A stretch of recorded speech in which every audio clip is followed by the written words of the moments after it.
everybody. It's Mike from Here, the Watchman. In today's edition of the Watchman's Report, we have a wonderful gentleman coming to us. His name is Mike Weiner. He is one of the Here, the Watchman sponsors. Just a great guy. Mike, thank you so much for joining us. My pleasure.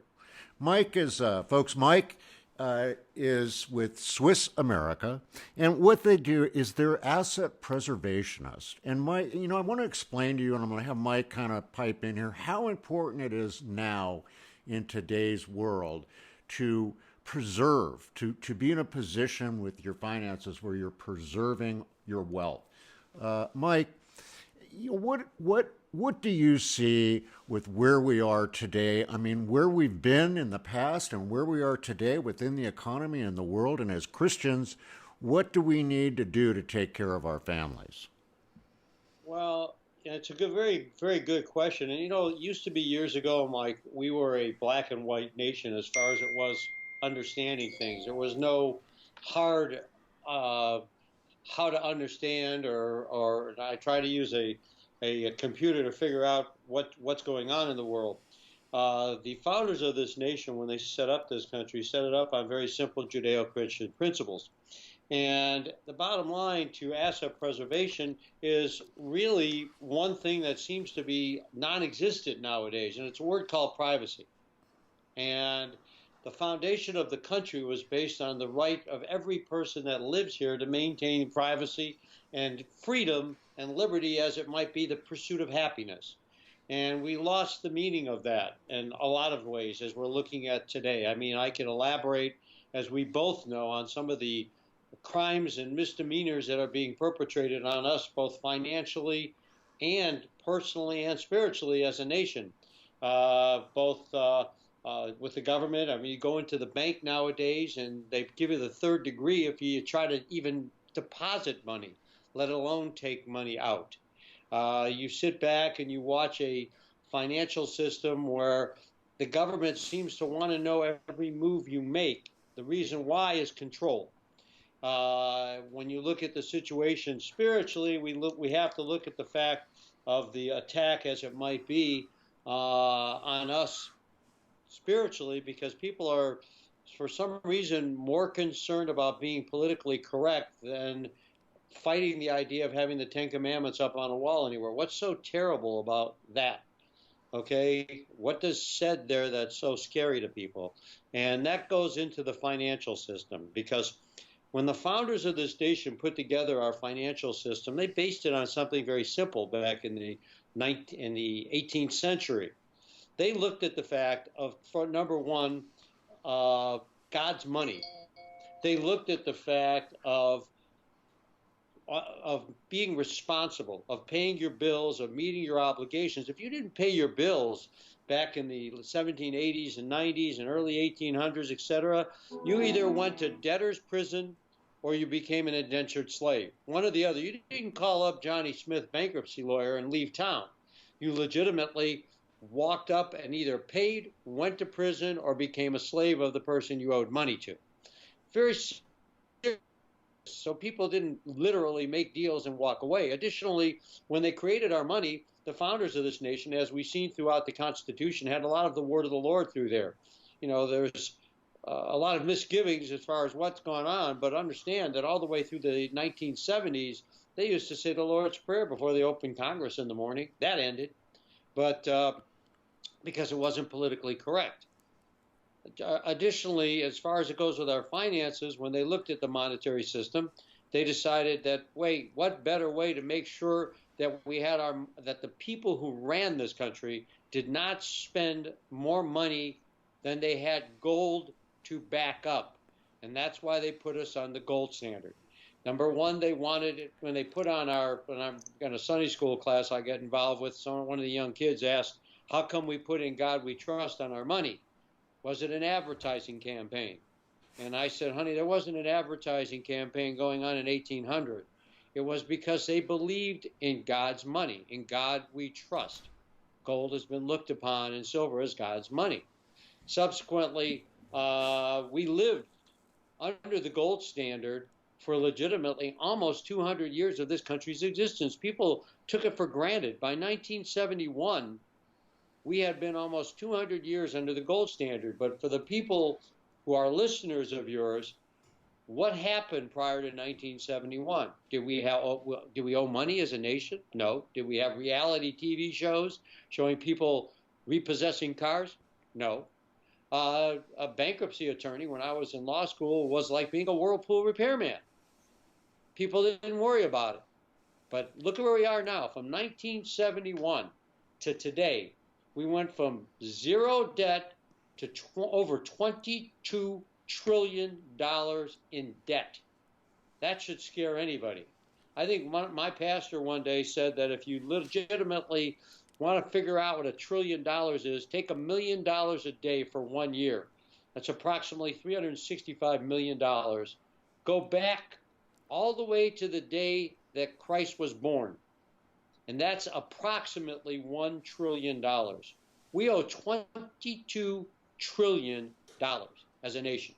We need to protect ourselves. What gold offers you in a portfolio is what do you own that you don't have to say please or thank you, or the old language we used to use years ago when I was a kid, mother may I, to get your hands on it. What do you need to deal with in your life to get money? If you have a dollar bill, it's negotiable as a note. It says promissory note on the top of it. So you don't have a guarantee that somebody's going to negotiate it for you. Additionally, if you have a stock account or mutual funds or an annuity or whatever, you've got to call somebody up and hope they give you your money. The idea of owning gold is having something that you physically control yourself, and I say have in your possession, as in many cases as you can. And number two, you own something that you can get liquid anywhere in the world, because gold is looked upon as money globally. And therein is the biggest issue of why to own gold. It's number one, privacy, and number one, personal control of your own life, which is a rarity right now, Mike. Yeah, I agree with that 100%. You know, and I think that you're deadly accurate with your analysis of the way the world has gone today. If you look at, I mean, people, I don't think they pay enough attention to this. They look at what's going on, or they need to look at what's going on in China right now, where they have this system where they can decide whether you can travel based on whether you are a good citizen or not. But they monitor everything that you do. And I don't know, Mike, but it seems as though when you look at our government and the way things are going with the real ID that we now have to travel and things like that, that we're heading down that same path. Do you think we need to be aware of that? Well, look what's going on around us. You're absolutely right. Look what's going on around you. You know, when the people back in 1776 threw the tea over the side of the boat, they did it for taxation without representation. That's for taking money away from them without representation. We're well beyond that now. And, you know, people don't realize when you talk about ethics and morality, the people who threw the tea over the side of the boat came back the next day. They came back and paid for it. Literally. They didn't just throw it over and forget about it. That's called morality and honesty. The biggest thing that's going on in this country right now is a lack of exactly what you're talking about. When we're talking about the control and the ease of access to our funds, it's because people who are like in Congress, who are socialists right now, are legitimately trying to take over our nation. Because what does socialism do? It takes away your individuality, it takes away your privacy. But you got to understand, young kids nowadays, and God knows, Mike, we all were there at one time. God knows I was there a lot sooner than you. Is one where you grow up, and sooner or later you got to stand on your own 2 feet. Is it a bad thing to have to stand on your own 2 feet? It's a positive thing. But what these people do is saying, well, listen, you don't have to worry about standing on your own 2 feet. Joe Jackson out there has got a lot of money. Why don't we just share his? What does that breed as a nation? If that was the mentality that we had back when Horatio Alger said, go get west, young man, we'd still be in New York City. Nowhere. So at the end of the day here right now, we look at things going on around us, Uh, and as Christians in Ohio, the governor of Ohio legitimately is suspending the capital punishment on murderers because he wants to make sure with the court that they are humanely treated when they are put to death. Well, now look at the state of California and Virginia and some other states and the new laws as it concerns itself with abortion. Where's the conversation regarding that? When they euthanize and are euthanizing babies both within the womb and a period of time that nobody ever agreed to, let alone the description of taking them out and comforting them while they butcher them. In all due respect, that is a nation, sir, that I do not recognize. So what we need to do until we bring something back in this country that has some semblance of honesty and morality is have control of a part of our assets where people that we don't see don't. And that's what gold gives you. You send us money at Swiss America, we ship you gold. We don't send you 10 sheets of paper that you don't even read the fine print on, or you sign because somebody just has a fancy office and looks nice. So you just sign on the dotted line, or you've got something that they're this big, unbelievable company. Look at General Motors, Mike, was the biggest company in the world. When I was a kid in Michigan, they were the biggest company in the world, the biggest employer in the world. And in our lifetime, they went from that to bankrupt. So biggest doesn't necessarily mean best. And to sum it up, my grandfather, may he rest in peace, used to say a very simple statement. When you don't trust who's cooking dinner, don't eat. Keep control of some of your assets. And that's what we do, Michael. We work with you on you becoming the captain of the ship while you can. And understand the fact the clock is ticking on us. We are looking at a nation that yesterday we watched anti-Semitism rising all around the world, and now in our own country, and now in our own Congress, and people within our Congress not having the morality to just say anti-Semitism stinks, because we both know as Christians what happens if Israel goes down. Okay? So there's a lot to be concerned with. And while all this is going on, and God knows the timeline for where we are and how long we'll be on this planet until we are taken to a better place, be a good shepherd of what you have and be responsible to your family. Because your young children, and I'm talking about, I don't care if you have a child that's 40 years old, they do not know what it's like to live in the world that people over 55 lived in. Do you follow what I'm saying? Absolutely, you're absolutely dead on. You truly are, and I'll tell you, folks, Mike is going to actually be speaking at Hear the Watchman.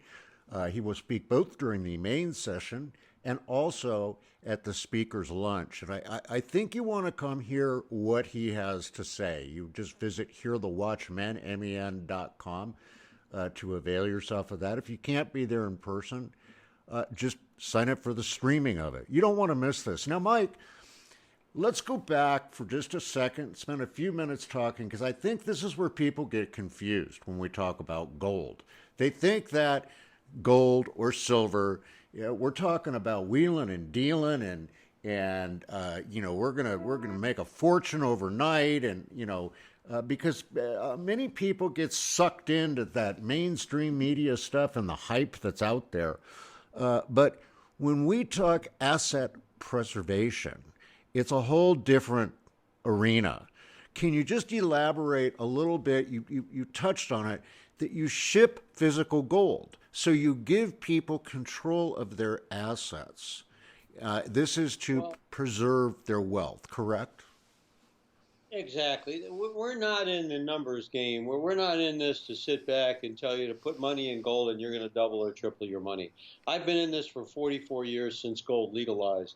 I started off in gold when it was $35 an ounce in '74, and in all due respect, it's gone up 65 times its value. So if you want to say it's got excitement, of course. But we're not speculators in the futures market or in the stock market where you buy ETFs or mutual funds, or futures contracts to bet on the price. You send us money, we send you physical gold. But more importantly, the confusion in the world right now is about greed. We're not just about making money, we're about preserving and protecting money. Because the only thing, Mike, that has never gone to zero since Christ walked the earth is gold and silver. If you ever read the book, the rise and the fall of the Roman Empire, and they were around for over 1,000 years, shows that the beginning of the nation, all of their money was gold coins and silver coins, and at the end they were bronze, and nobody wanted the bronze coins. So realistically speaking, what we're talking about is dealing in a program of creating an anchor like our government was, where your assets have some substance to them. And land is a wonderful investment, but try to get liquid when you need to. And look at the people in Greece right now.